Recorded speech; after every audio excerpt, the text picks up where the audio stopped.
Anda bertanya ta'aruf. Pertanyaan saya, Anda tahu nggak apa itu ta'aruf? Itu dulu.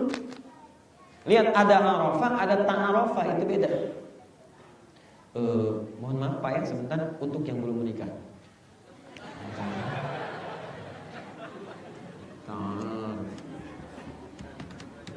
Saya tidak bertanggung jawab Bu ya kalau dipraktekkan di tempat yang salah. Di sini. Ya. Fokus. Di ada arafa, ada ta'arafa, itu berbeda. Ini tambah ta, ini tambah alif. Asalnya dari kata arafa, ain rafa. Arafa itu asalnya mengetahui, tahu, atau menggali sampai tahu. Jadi kalau Anda naik ke atas bukit yang tinggi sampai kelihatan di bawahnya, sampai Anda amati, Anda ketahui, nah itu bukitnya disebut dengan orf. Jamaknya disebut dengan a'raf, sehingga muncul surah Al-A'raf. Kenapa disebut dengan bukitnya Al-A'raf? Karena nanti ada orang masuk surga, ada orang masuk neraka.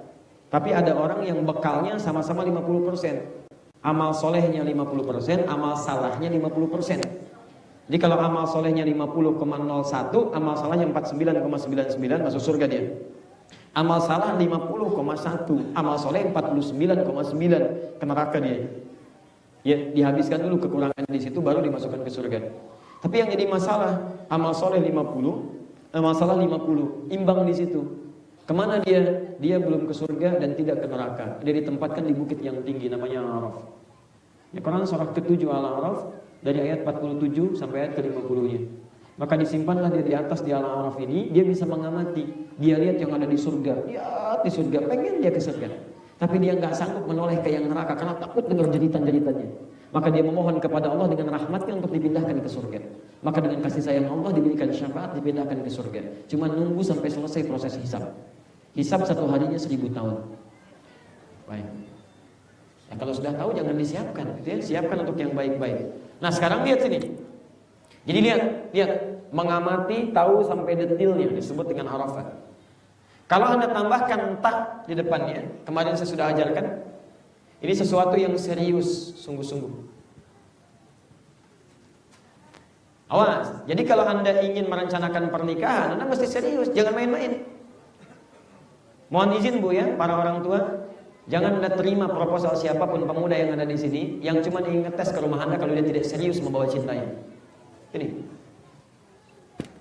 Makanya ketika Nabi mengatakan Anda mencari, lihat 4 hal. Tunkahul mar'atu li arba'in. Kalau Anda ingin serius mencari pasangan, kata Nabi, siapkan cari 4 bagian, 4 ciri utama.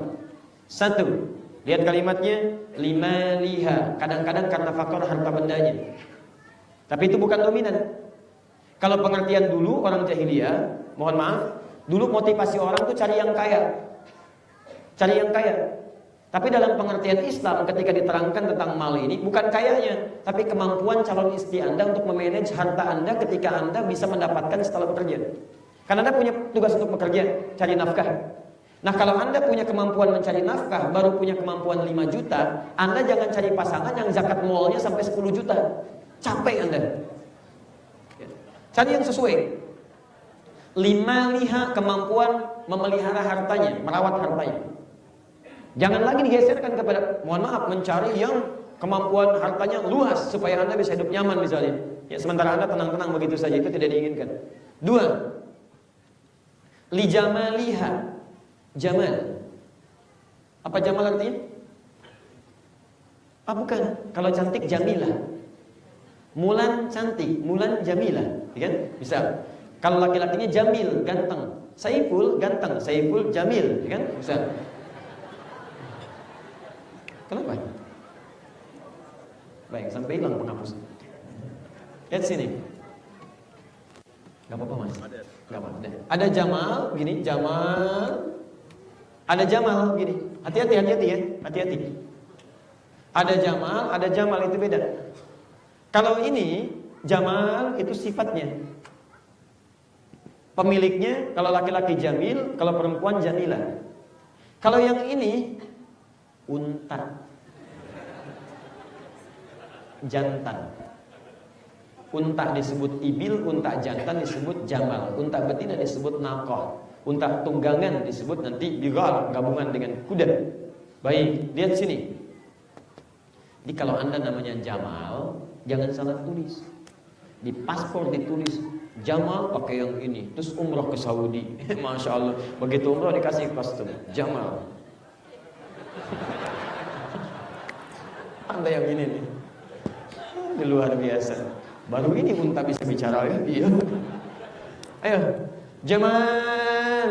Jamal itu lebih kepada sifatnya. Ya, bukan parasnya. Bukan hanya parasnya, tapi lebih kepada sifat-sifat yang menampilkan keindahan. Awas hati-hati, kadang-kadang Anda melihat memang parasnya, cantik itu kan kadang kata orang relatif. Kalau jelek kan mutlak gitu kan. Baik, tapi dalam sisi lain kecantikan wajah itu kadang tereduksi dengan keburukan bagian dari sikap dan perilaku. Maka itu ada istilah muncul inner beauty dan sebagainya. Bisa relatif.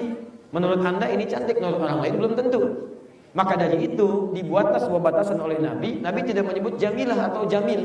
Nabi menyebut jamal, keindahan yang menampilkan. Nah ini prinsip-prinsip ketenangan ketika berumah tangga. Akhlaknya, senyumnya, ketenangannya. Saya kasih rahasia ya. Ini untuk kita saja aja ini. Sayyidah Khadijah. Saya mau tanya pada Bapak Ibu. Pak ya, tanya Bapak. Khadijah dengan Zainab cantik mana? Pernah lihat? Nggak usah dijawab ya. Kalau tidak tahu katakan. Tidak tahu bisa dijawab. Aneh antum. Hari ini agak aneh ini. Mohon maafkan saya Pak Krisna. Baik. Lihat sini. Zainab itu dilukiskan. Kalau melihat mata sulit melirik, wajah sulit berpaling. Makanya ketika Nabi menikahi Zainab muncul fitnah bahwa Nabi hanya mengincar kecantikannya. Padahal tidak demikian. Nabi nggak pernah mendapatkan keturunan dari Zainab. Dari Sayyidah Aisyah juga cantik. Humairah dikenal, yang kemerah-merahan. Nggak disebutkan dalam bahasa Arab kecuali cantik. Tapi Sayyidah Khadijah punya kesan tersendiri di hati Nabi. Dua yang tadi tidak pernah disebut bahkan dalam mimpi Nabi. Tapi Sayyidah Khadijah ada dalam kenangan, ada dalam mimpi. Sampai Sayyidah Aisyah mengatakan, ya Rasulullah, kenapa engkau selalu menyebut dia? Sayyidah Khadijah. Maksudnya, apa sih kelebihannya sehingga bisa saya teladani? Oh, jangan salah baca, karena ini digunakan oleh orang Syiah untuk menjelek-jelekan Sayyidah Aisyah. Ini orangnya pencemburu, merusak. Allah kalau jelek bagaimana baca dinikahi oleh Nabi? Hati-hati dengan lisan kita. Hati-hati dengan lisan kita. Aisyah itu ingin bertanya apa keistimewaan Khadijah supaya saya bisa teladani. Saya pengen juga disebut namanya oleh Nabi dalam mimpinya. Saya lukiskan Al-Bukhari nomor hadis yang keempat, posisi paling kanan sebelah bawah, dari Jabir bin Abdullah radhiyallahu taala anhu, Kitabul Iman Babul Wajhi. Babul Wahyi dari Jabir. Satu kali setelah turunnya wahyu yang pertama, Iqra bismi rabbikal ladzi khalaq, itu beberapa ada fase tidak langsung turun. Sehingga muncullah situasi Nabi naik ke Gua Hira. Saya ilustrasikan begini dari sana. Nabi menerima wahyu di mana? Anda kok ringan sekali menyebutkannya. Sudah pernah ke Gua Hira? Saya pernah naik ke Gua Hira. Jadi nanti Bapak Ibu kalau mengajar anak-anak menjelaskan Nabi menerima wahyu, tolong turunkan ini. Saya punya rekaman videonya. Saya pernah naik ke atas itu. Itu Gua Hira dari rumah Nabi ke gunungnya saja Jabal Nur itu kisaran 6 sampai 7 kilo. Lalu melewati 5 bukit dulu. Bukitnya tidak seperti sekarang. Kalau dulu semakin luar biasa lah, medannya tidak mudah. Sampai bawah harus naik lagi ke atas kisaran 700 meter. Sampai ke sini turun lagi sedikit gini. Baru ditemukan di situ ada guanya. Kenapa yang dipilih itu padahal banyak gua yang lain? Wallahu a'lam. Tapi saya duga hanya gua itu yang sangat strategis karena batu-batunya itu tersusun menghadap ke arah Ka'bah. Langsung ke tempat beliau. Dan ujungnya itu membentuk seperti teropong. Jadi beliau di situ bisa mengamati keadaan umatnya, terus bertahan kepada Allah. Jadi begitu melihat ada yang tidak baik, berdoa, tidak baik berdoa. Singkat cerita, begitu ke sini wahyu turun. Turunlah diputuskan oleh beliau pulang. Pertengahan siang bolong, tahu orang Malaysia siang bolong, kosong gitu kan, sunyi dan seterusnya. Turun, begitu turun tengah-tengah, tapi kosong lompong, sunyi seketika, tiba-tiba ada panggilan Muhammad. Beliau tengok kanan kiri tidak nampak siapapun. Depan belakang tak ada orang satupun. Melihat ke atas, ada sosok yang tidak pernah beliau lihat sebelumnya. Karena waktu Iqra itu turun, malaikat Jibril sedang menyamar jadi manusia, laki-laki memeluk beliau. Kalau ini nampak aslinya. Ada satu makhluk beliau seperti duduk antara langit dan bumi. Karena yang ulu baina samai duduk begini. Muhammad. Gambaran inilah. Pak Krisna, Pak. Bapak keluar dari KBRI siang-siang, jam 2 waktu Malaysia. Sepi. Begitu keluar, Krisna, Masya Allah. Kanan kiri nggak ada orang, belakang kosong. Bapak lihat ke atas seperti jubah putih, rambut agak panjang, Pak Krisna. Masya Allah. Respon Bapak bagaimana? Gak mudah. Makanya kata Nabi, faroibtu minhu. Roibtu itu dari kata ro'uba, artinya rasa takut sampai bulu kuduk naik. Tapi masih punya peluang untuk mengelak. Karena situasinya masih luas, beliau langsung bergegas. Sampailah kemudian di rumahnya. Ini yang paling menarik. Lihat ya, saya mau terangkan kata Jamal.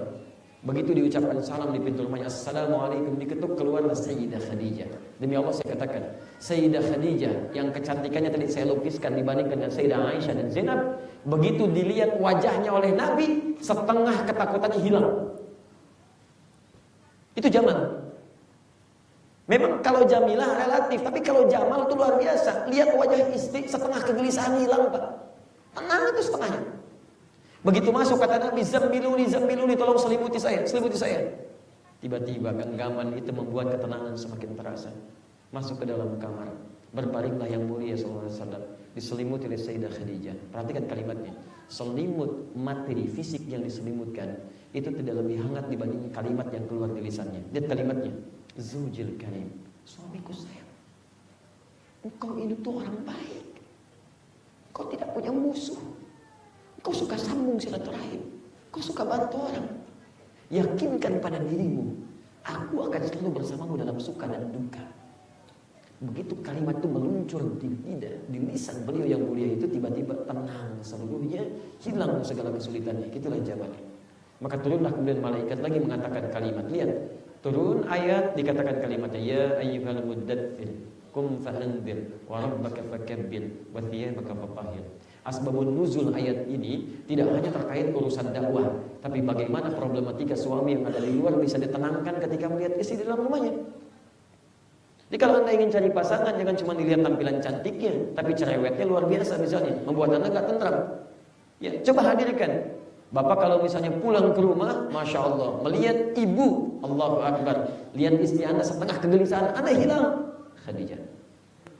Tapi Anda punya masalah, begitu melihat istri Anda bertambah masalah, susah. Maisarah aja enggak, ya. Baik. Ini, cuma ya, hadirkan situasi itu. Dan ibu saya kasih bocoran sedikit Bu ya. Istri Nabi ada berapa? Istri Nabi. Ya sudah ya, paling gampang, lebih daripada 4. Paling gampang, ada 11, 2 kemudian berpisah duluan, 9 itu bersama beliau. Poinnya adalah, catat ini ya, saya punya materi khusus nanti mudah-mudahan, tapi saya tidak yakin ada rekamannya karena ini belum direkam oleh Hayat TV. Kami ada kajian namanya Pesona Istri Rasulullah SAW. Masya Allah, kenapa Nabi diperkenankan menikah lebih daripada 4 istri? Karena ternyata setelah diteliti, dilihat lagi, semua istri-istri Nabi itu memiliki karakter yang menjadi miniatur dari semua karakter perempuan di muka bumi. Jadi semua perempuan-perempuan itu akan ditemukan karakternya, miniaturnya pada istri-istri Nabi. Dari yang paling cemburuan sampai yang paling perhitungan ada. Sebelum menikah dengan Nabi. Tapi begitu menikah dengan Nabi, Masya Allah, cemburuan tadinya dalam urusan dunia. Begitu sudah menikah, gimana caranya kalau si fulana bisa mendapatkan wahyu itu dari Nabi, mendengar informasinya, saya pun mesti tahu. Kalau dia tahajud, saya pun mesti tahajud. Perhitungan yang tadinya urusan dunia, sekarang bagaimana caranya satu kurma jadi ibadah. Dulu uang belanja. Sekarang bagaimana kurma satu yang akan dihisap ini jadi ibadah. Bapak pulanglah ke rumah dan cek kira-kira istri Bapak mirip siapa. Apakah Zainab, apakah kemudian Aisyah, apakah kemudian Khadijah dan sebagainya. Ya, mudah-mudahan Bapak dapat yang terbaik. Ibu jangan bilang amin, lihat dulu mirip siapa. 1, 2, 3. Ini belum selesai ya, belum dijawab nih. 3 nasabiha, nasab. Ini tadi kaitan dengan pertanyaan Anda. Latar belakangnya, pendidikannya, culture-nya dari mana dia. Karena setiap pendidikan latar belakang kan menentukan kekompakan Anda ketika Anda kemudian berumah tangga. Hati-hati. Lihat, hati-hati. Kadang-kadang ayat ini ditampilkan di surat undangan, anehnya yang undang nggak pernah baca ayatnya. Lihat undangan pernikahan. Seperti firman Allah Ar-Rum ayat 21. Masya Allah. Wa min ayati an khalaqalakum min anfusikum azwaja. Yang undang nggak baca. Kirim pada orang. Padahal yang undang itu harus tahu isi undangan. Ini yang diundang suruh baca, yang undang nggak pernah baca. Padahal ayat itu harusnya ditilawahi sebelum dia menikah. Lihat. Ketika Allah satukan dua insan, pertama disebut dengan anfus. Anfus itu dari kata nafas. Nafas itu pribadi yang punya karakteristik bisa berbeda dengan yang lainnya. Kata Quran ketika Anda menikah, Anda jangan punya persepsi semua pasangan Anda mesti sama dengan Anda. Dia lahir aja dari ibu yang beda, di keluarga yang beda, pendidikan bisa beda, lingkungan bisa beda. Perbedaan itulah yang nanti mesti Anda ketahui. Dari mana nasabnya, dari mana asalnya, apa aliran orang tuanya, bagaimana kemudian cara mengakomodirnya, termasuk pertanyaan Anda. Bagaimana cara mengatasinya? Azwaja, jamak dari kata zauj. Couple. Zauj itu dua yang beda, tapi ketika dipasangkan jadi harmoni. Dua yang beda, ketika dipasangkan jadi harmoni. Anda tahu sepatu? Kanan dan kiri sama nggak? Beda, tapi kalau dipasang jadi enak. Coba lihat, kalau Anda punya sepatu kanan aja, ini kanan, kan susah. Ini kanan, ini kiri. Tapi ketika dipasangkan dan digunakan, dia bisa harmoni. Kanan jalan, kiri di belakang, kiri jalan, kanan di belakang. Belum pernah temukan saya orang yang jalan, dua-duanya pengen bersaing. Susah. Anda nggak bisa jalan. Makanya Anda mesti paham dulu apa fungsi kanan, apa fungsi kiri. Kapan ini digunakan, kapan ini menyempurnakan. Anda tadi tanyakan, ada aliran tertentu, cek. Lihat aliran apa itu. Pelajari culture-nya, keluarganya dan sebagainya. Jadikan ukuran. Ukurannya apa? Ukuran syariat. Apakah ini menyimpang atau tidak? Sudah ada fatwa dari Syekh Utsaimin tentang aliran yang Anda sebutkan tadi. Yang paling kontemporer, beliau menyebut itu paling dekat dengan Islam. Ada kebaikan-kebaikan di dalamnya. Bahkan beliau mengatakan, saya tidak pernah sepakat dengan orang yang mengecap itu sebagai aliran menyimpang dan sebagainya. Ya, hanya barangkali kekurangan-kekurangan di dalamnya Anda perbaiki. Bisa referensi hadisnya, cari hadis-hadis yang sahih, kalimat-kalimatnya yang baik, cara dakwahnya diperbaiki. Kan ada saudara kita yang kalau berdakwah suka ngetuk pintu rumah orang kan? Ketuk, ayo sholat, itu bagus. Jangan Anda celah, Anda belum bisa melakukan itu, Anda mencela orang lain misalnya. Tapi cara Anda mengetuk diketahui dulu siapa yang diketuk. Karena pernah kejadian di Bekasi, ketika mulai mengetuk pintu rumah orang, ketuk, ayo Pak, kita sholat, kapan lagi Bapak ke masjid? Apa jawabannya? Maaf Pak, saya Kristen. Kan repot kan? Kan kita harus toleransi juga, kita hargai orang, makanya kita katakan. Di saran saya, pertama Anda pelajari dulu, lihat. Kemudian setelah itu, perhatikan apakah ada maslahat atau madarat ketika Anda menjadi bagian dari keluarganya. Kalau sudah muncul maslahat, maka silahkan. Anda kemudian datangi, sampaikan dengan baik, dan Anda arahkan kegiatan-kegiatan itu menjadi kegiatan positif berdasarkan ilmu Anda. Misal, Anda tidak sepakat dengan satu bagian, maka Anda ikuti dulu aja ke situ, Anda lihat, kemudian Anda petakan untuk Anda perbaiki. Saya pernah baru tiba di Indonesia, di satu tempat, itu ada syndrome of power yang terbawa ke situ. Jadi, itu di komplek itu, bos-bos itu, yang kadang sudah pensiun, kemudian ke masjid. Nah, bos di perusahaan pengen dipraktekkan sifat bosnya di masjid. Karena di perusahaan imam, di masjid itu pengen jadi imam. Imam di kantor dibawa di imam ke masjid, kan gak nyambung. Imam masjid kan ada kualifikasinya. Baik, akhirnya apa yang dilakukan? Itu salah. Tapi kesalahan itu kita bisa arahkan supaya menjadi harmoni dalam kebaikan. Kita gak katakan, kita gak marahi. Kita sampaikan, Pak, Bapak boleh jadi imam, tapi sebelum imam ditahsin dulu ya sama santri.